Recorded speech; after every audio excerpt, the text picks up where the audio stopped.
In this video lecture, we will go through coagulation of colloidal solutions. Coagulation is also known as precipitation of colloidal solutions. Right. Now, to understand coagulation, let's draw a small diagram.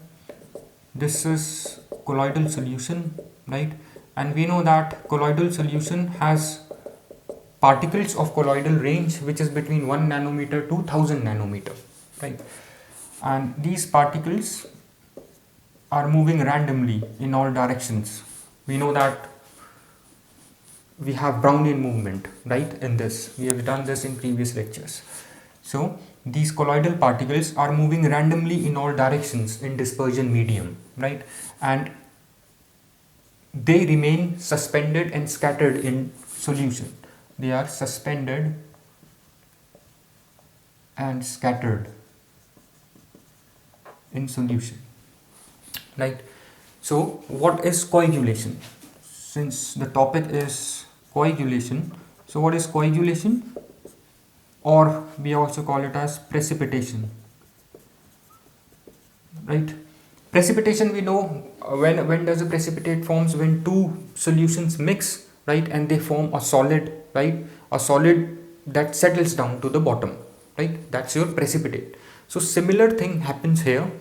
What it means is that when the particles of colloidal solution, or we call these as colloidal particles, when colloidal particles come close to one another, right, to form bigger particles, right, or aggregate or aggregates of particles, right, this is known as coagulation, right? I repeat, coagulation is a process wherein colloidal particles come close to one another to form bigger particles or bigger aggregates, right? This is known as coagulation. And once they come close to one another to form bigger particles, it finally settles down, right? Just like a precipitate, right? So coagulation is when colloidal particles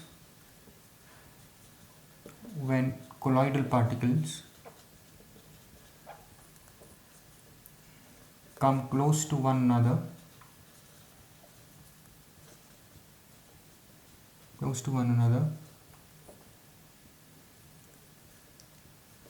to form bigger particles, right, or aggregate of particles.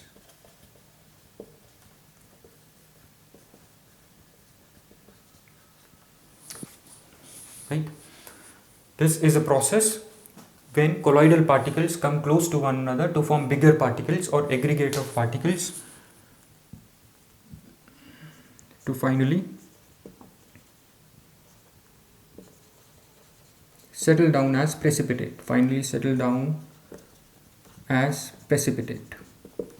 Right? When smaller particles aggregate or combine to form bigger particles, they will settle down, right, to form, just like a precipitate, they settle down. And this process wherein colloidal particles settles down like a precipitate is known as coagulation, right? So let's see how we can achieve coagulation, right, or precipitation of colloidal particles. Since we know that in the previous video lecture where we studied about stability of colloidal solutions, we studied that all colloidal particles carry same charge, right? If this is a colloidal solution, right, so all these colloidal particles carry same charge, either positive or negative. So we say a colloidal solution is either positively charged or negatively charged, right, due to same charge on the colloidal particles. Now, since they have charge on them, right, and it is due to this charge that a colloidal solution is stable, right? Since how can this charge makes a colloidal solution stable? How will it make the solution stable? Because if two particles, say this is a positively, say this colloidal solution is positively charged, that means all the colloidal particles in this solution will carry a positive charge, right? So when these two particles that carry positive charge will come close to one another, they will experience a repulsive force, right? So when they experience repulsive force, they will bounce back, right? Or they move away from one another, due to similar charges on them, they move away from one another, right? So all these particles, if they carry positive charge, say, then these remain away from one another, right? Because when they come close enough, they experience a repulsive force which will make them bounce back, right? So these, due to these similar charges, the colloidal solution exists, right? Or we say, due to these similar charges, colloidal solution is stable, right? And due to these similar charges, they are scattered in the dispersion medium, scattered and suspended, right? They are suspended and they are moving randomly in all directions, right? Now, how can we bring about coagulation or precipitation of colloidal solution? Because we have charge on these colloidal particles, and we said that coagulation means when colloidal particles come close to one another and form bigger particles. That is when colloidal particles combine to form bigger particles, right, and settle down in the form of precipitate. But they have charge, so when they try to come close to one another, this charge will repel one another. So colloidal particles, due to these charges, would not be able to combine with one another to form bigger particles, right? So our ultimate aim to coagulate this solution is to remove this charge. Once you remove this charge, either positive or negative charge, then you can make this colloidal solution to coagulate or precipitate, right? So in order to coagulate or precipitate a colloidal solution, we need to remove charge from the colloidal particles, right? And in the previous lecture, we have understood how these colloidal particles or colloidal solutions develops charge on them, right? Just a quick recap. We have gone through the preparation of colloidal solution of silver iodide, right? And we've gone through that this is prepared from silver nitrate and potassium iodide, right? So when you mix these two, it will form colloidal solution of silver iodide. And if you use potassium iodide in slight excess, it will absorb silver iodide colloidal solution will absorb a common ion from this electrolyte, which is used in excess. So here, if it will absorb here, if we use this potassium iodide electrolyte in little excess, then it will absorb common iodide ion from it, and we know that iodide ion has a negative charge. So after absorbing iodide ion from electrolyte potassium iodide, it becomes negatively charged, right? If instead of potassium iodide I use silver nitrate in slight excess, then the common ion is silver ion, right? So this colloidal particle will absorb silver ion, right, from this electrolyte. Silver nitrate is an electrolyte, right? So if it will absorb silver ion, this silver iodide will become positively charged, right? This is when we used silver nitrate in slight excess, right? And this is when we use potassium iodide in slight excess, right? So it's the property of colloidal particles that it absorbs a common ion from the electrolyte, right?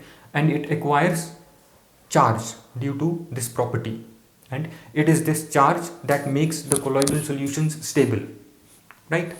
Now our aim to coagulate, in order to coagulate this colloidal solution, we have to remove these charges, right? So that when they come close to one another, they do not experience a repulsive force, rather they combine and form bigger particles that will settle down in the form of precipitate, or we say that a colloidal solution undergoes a coagulation, right? Now our aim is, in order to coagulate, we have to remove this charge, right, from the colloidal solutions. So generally how we remove these charges is that we add electrolyte, right? If you add an electrolyte, right, to a colloidal solution, then the colloidal solution, since now colloidal solution is positively charged, right? If to a positively charged colloidal solution you add an electrolyte, and we know that electrolyte contains a positive charge and a negative charge, so the colloidal particles will absorb oppositely charged ion from the electrolyte and will neutralize its charge, right? So what happens is, in order to coagulate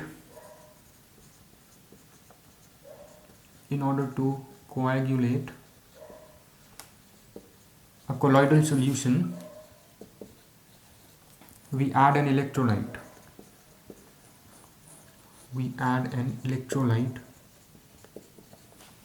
Right?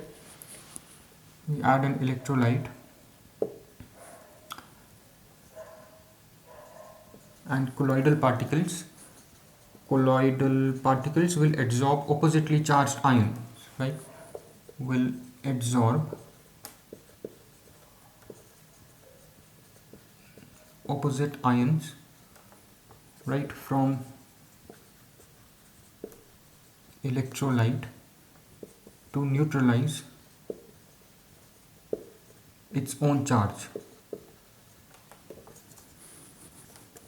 right?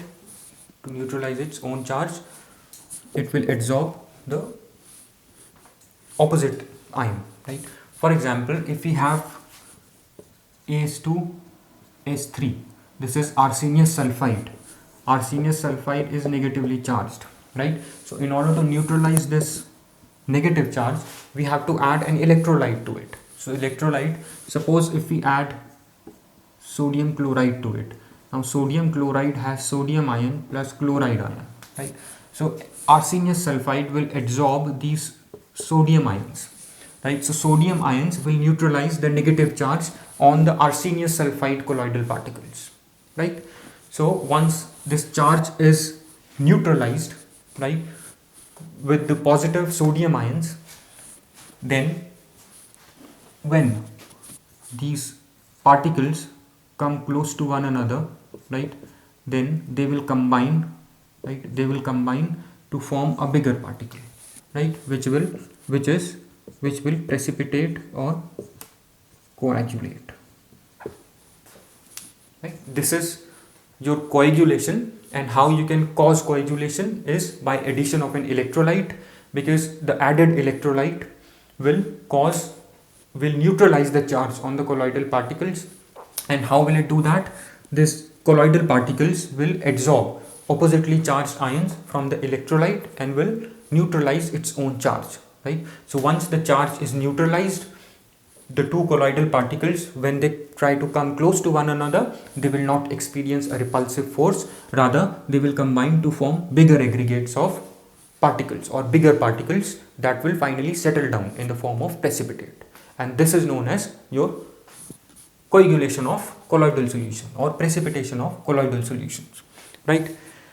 Now the ion which is causing this coagulation is known as coagulating ion or flocculating ion, right? So the ion responsible for causing coagulation, ion responsible for causing coagulation, or we also call it as flocculation, is called as coagulating ion, right, or flocculating ion, right? We call it a coagulating ion or flocculating ion. So in this case, sodium ion is your coagulating ion or flocculating ion, right? So one thing is clear now, that why, in order for colloidal particles or colloidal solutions to stable, we said that we need traces of electrolyte. We need the electrolyte in traces or in slight excess. Why?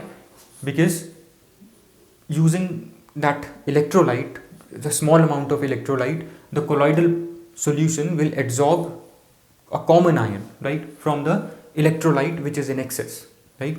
And after it absorb the common ion, it will acquire a charge that will make it stable, right? But it should be kept in mind that the electrolyte added should be in trace amount. The electrolyte added should be in trace amount or very less amount. Otherwise, if you add more electrolyte to it, the added electrolyte, right, will cause further neutralization of the charge that is acquired by colloidal particles, and will finally cause the coagulation or precipitation of colloidal solution, right? So it will destabilize colloidal solution if you use the electrolyte in excess, right, based on this explanation, right? And based on this explanation, right, when we used slight excess of electrolyte, it will stabilize the colloidal solution by giving them a positive or a negative charge, right? I hope this is clear.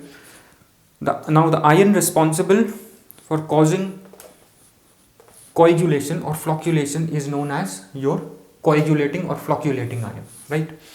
Now the minimum, there is a definition of there is something known as coagulating or flocculating value, something known as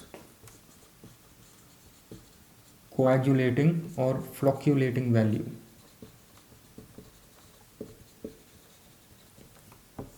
Coagulating or flocculating value. This is coagulating, you understand, coagulating ion is your, coagulating ion comes from the electrolyte, right? So we say the minimum amount of electrolyte, right, in millimoles that is added to cause coagulation of 1 liter of a colloidal solution, right, is your coagulating value or flocculating value, right? I'll repeat, the minimum amount of electrolyte, right, that may be added to 1 liter of colloidal solution, right, so as to bring about complete coagulation is called flocculating or coagulating value of the electrolyte, right? Smaller is the coagulating value, right? Here I added sodium chloride, right?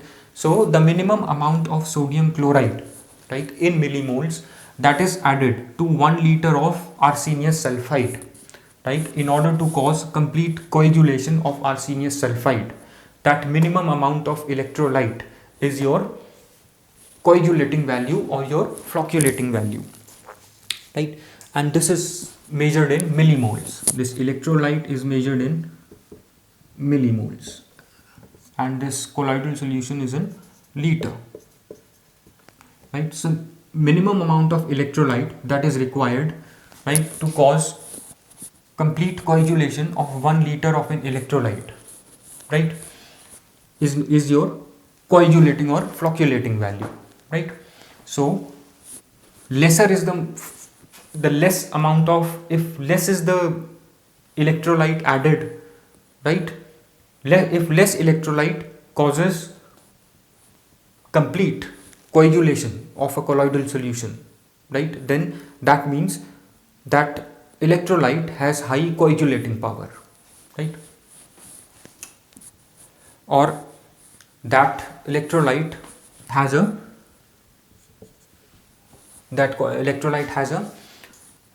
low coagulating value. If less amount of electrolyte can cause coagulation, right, of 1 liter of a coagulation solution, then that means it has a high coagulating or flocculating power, right? So we say the smaller is the coagulation value of electrolyte, greater is the coagulating power, right? So smaller is the coagulating value, higher is the coagulating power of an electrolyte. Just try to understand this. If I add, suppose if I take sodium chloride and potassium iodide, another electrolyte, right? If I added, and I have to cause I have 1 liter of arsenious sulfide coagulation solution, right? And I have to cause complete coagulation of 1 liter of arsenious sulfide, right? And if I have two electrolytes, say potassium iodide and sodium chloride, I'm just taking this as an example. Suppose less amount of, I added say 5 millimoles of sodium chloride to cause complete coagulation of 1 liter of arsenious sulfide. And if I add potassium iodide, I have to use 10 millimoles, right? 10 millimoles of potassium iodide, right? In order to cause the coagulation of same quantity of arsenious sulfide. So since this is the coagulating or flocculating value of sodium chloride, and this 10 millimoles is the coagulating or flocculating value of potassium iodide, right? So smaller is the coagulating value, higher is the coagulating power. So here smaller value of coagulating value is for sodium chloride.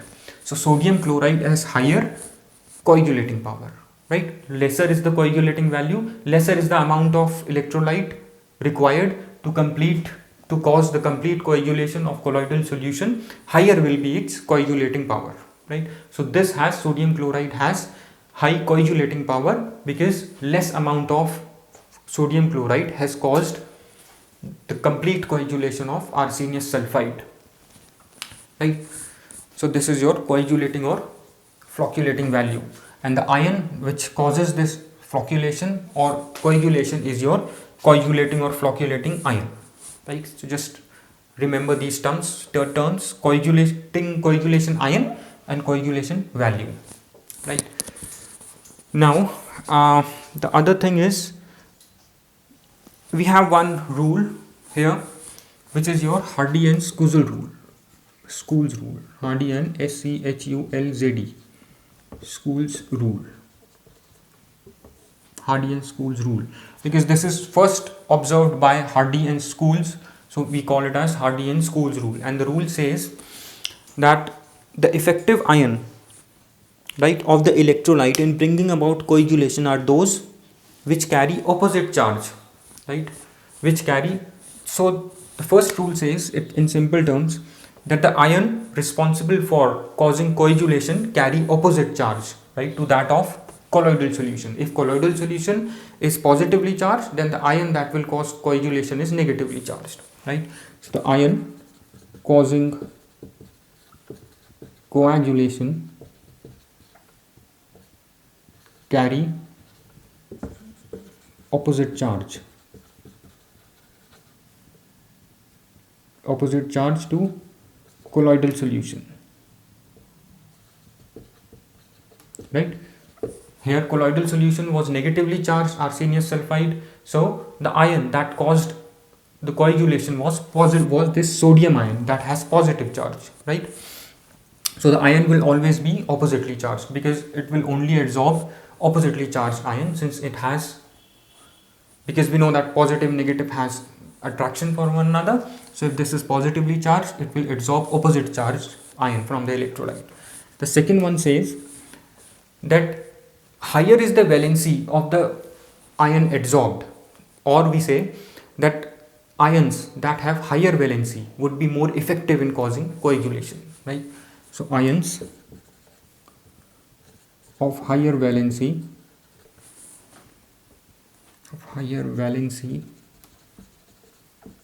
are more effective in causing coagulation, right? What do we mean when we say ion that have higher valency? If we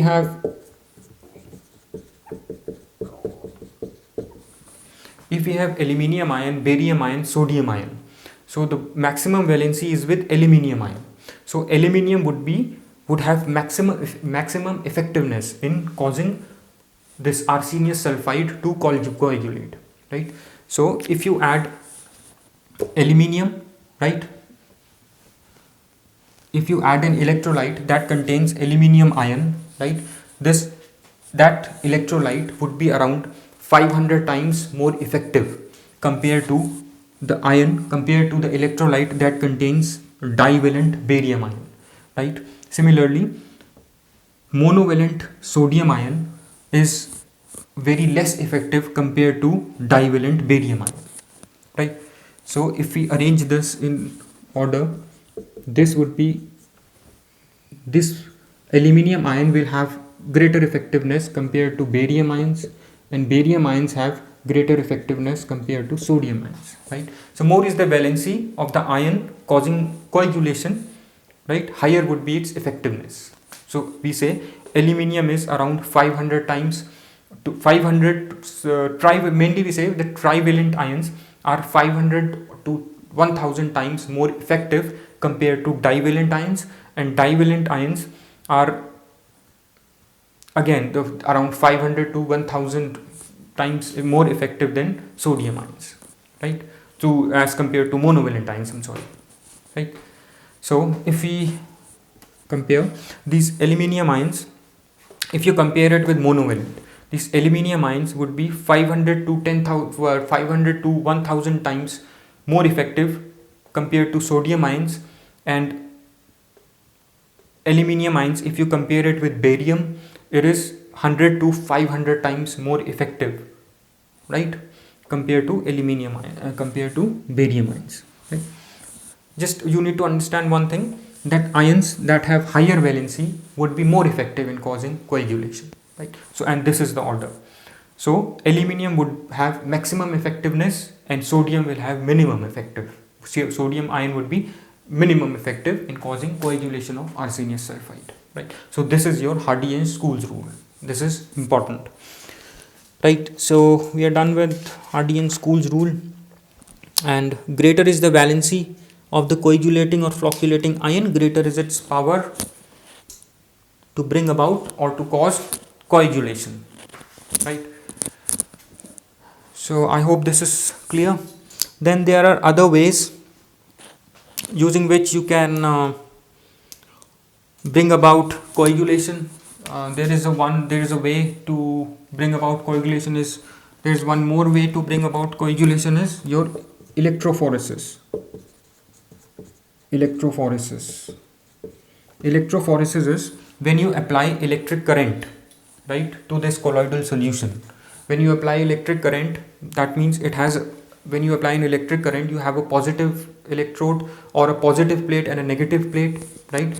If this colloidal solution is positively charged, right, then all ions will start moving towards negatively charged plate, right? So once, if you continue it for some time, once all the ions will move to negatively charged plate, it will go, these ions will lose their charge on migrating to negatively charged plate. Once they lose their charge, they will start coagulating, right? Because once the charge is lost by colloidal particles, they will coagulate or flocculate, right?